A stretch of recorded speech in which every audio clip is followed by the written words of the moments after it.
Bilal said that it makes him better, but do you think? I mean, have you ever fought against a practicing Muslim during Ramadan?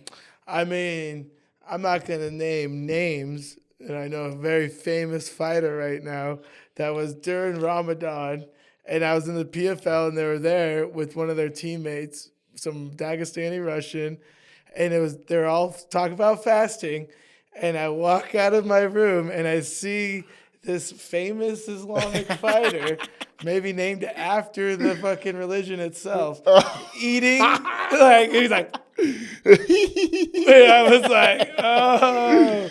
So, you know what, bro? Like, no one can judge anyone. Oh, gosh. It's funny because that same guy was talking on the podcast, or it wasn't him.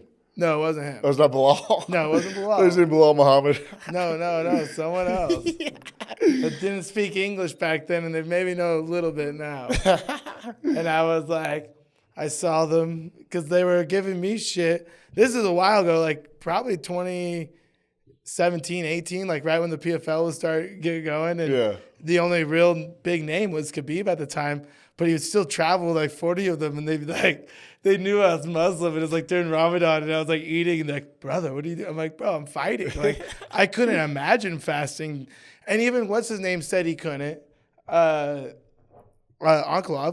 Yeah. You know what I mean? He's like, because like he's like, he'd probably die. You know, and like honestly, in the religion, it does say like you can add it on later on. So I mean, oh, so you think they're allowed to do it later?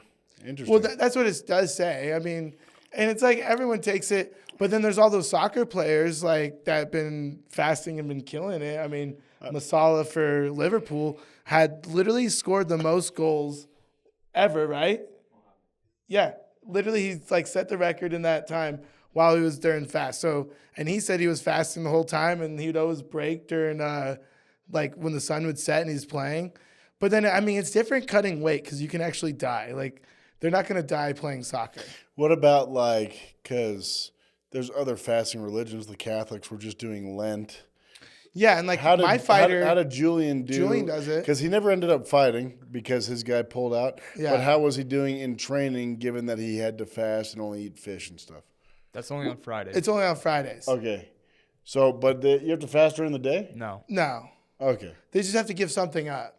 Oh, well. Yeah. And then, like, you know, I train Mormons, but they only fast on, you guys, Sundays. Once a month. Once a month, Sunday. So it doesn't really cross-train. I think the only one really would be Muslims. But, I mean, I don't know, man. It's, like, kind of crazy. And, like, I didn't grow up really, like, I grew up more in a Mormon home. My mom's Mormon and white. So, like, I didn't grow up fasting. So, I think it's very culturally different. While Bilal's, both of his parents are Palestinian Muslims. And so, in his home, it was part of their religion. You know what I mean? Like, it's a lot different. You just grew up with it? Yeah, and, like, to me, it was, like, novelty. You know what I mean? Like, I'm like, Christmas, I get presents. Yeah. How did you, I mean, we talked a little bit about that, and, you know, you were the first Palestinian? Yeah, and the first Arab. I was actually one of the first Arab professional athletes, really. The first Palestinian, so you were the first Palestinian to be knocked up by Tony Ferguson. But what other firsts did you have as a Palestinian? I don't know. Probably that's it. Just kidding.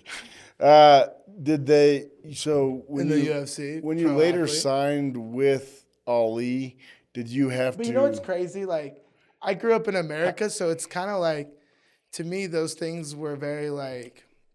I mean, I think I was the first Palestinian D1 wrestler too.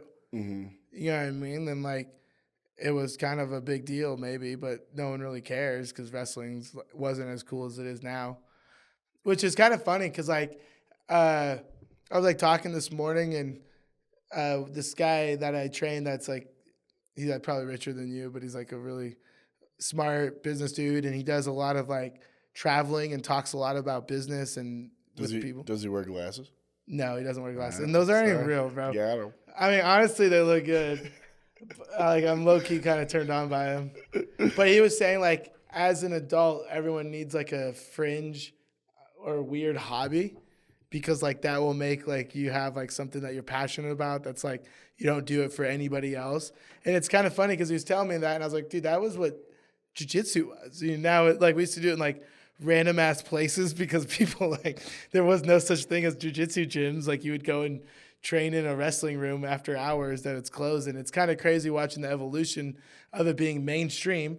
And then you having all these fucking politicians at the fights, dude. Yeah. That fucking pisses me off. Elon man. was there.